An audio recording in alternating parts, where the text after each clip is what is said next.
ఈ గుడి పూజారి మీరేనా? సాక్షాత్తు నేనే. ఏ ఎంతో కళకళ్లాడుతూ ఉండాల్సిన ఈ దేవాలయం ఇలా పాడుపడిపోయింది ఏమిటండి? అంతకు ముందు ఆలయంలో అమ్మవారు ఒకతే ఉండేది కాబట్టి కలకల్లాడుతూ ఉండేది. ఇప్పుడు అమ్మవారితో పాటు ఓ రాక్షసుడు వాడి కంపెనీ తగలడ్డారు కాబట్టి విలవల్లాడిపోతోంది.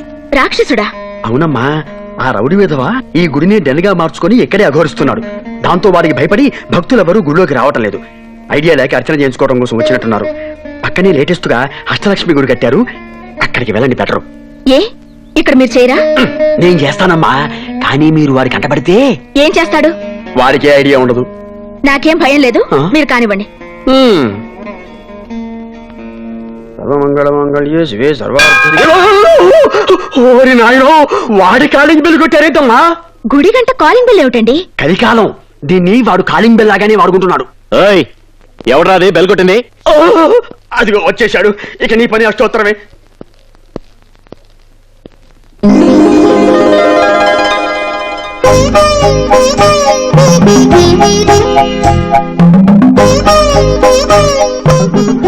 మీరు పూజ కానివ్వండి.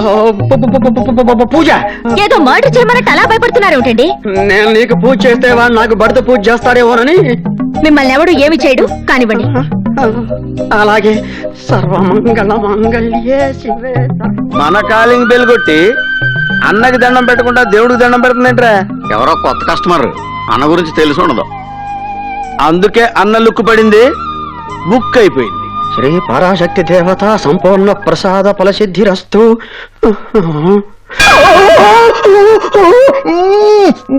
మళ్ళీ సెకండ్ బెల్ కొట్టిందేంట్రా ఇది? నిజంగానే దాని గుడిగంట అనుకుంటుందేమో.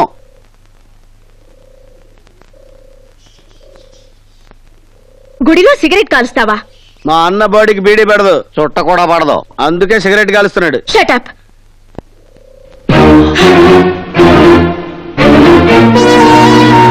పైగా ఈ పవిత్రమైన దేవాలయంలో షూలు వేసుకుంటారా? మనుషులు కాదు మీరు. ఏంటి దగ్గర రెచ్చిపోతున్నావు? మా డెన్ కొచ్చి కాలింగ్ బెల్ కొట్టిందే కాకుండా 2 దమ్ములు కూడా కొట్టని సిగరెట్ ని మా అన్న నోట్లోంచి పీకి పారేస్తావా? ఏంటి దమ్ములే నీకు? ఈ వాలి ముందు మా గాలిని కొడతావా? How dare!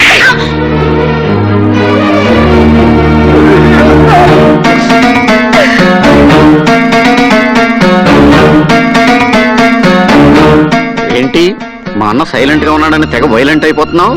మళ్ళీ మాట్లాడితే చెప్పొచ్చు. గుళ్ళోకి చెప్పులేసుకు రాకూడదని చెప్పి చెప్పిట్టెళ్ళకూడదు. యాదవలాజీ క్లాప్ బయట నుంచి తీసుకురావచ్చుగా.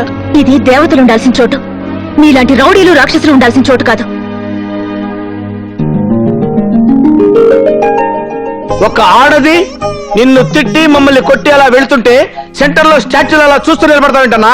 ఆ పిల్ల చాలా బాగుంది.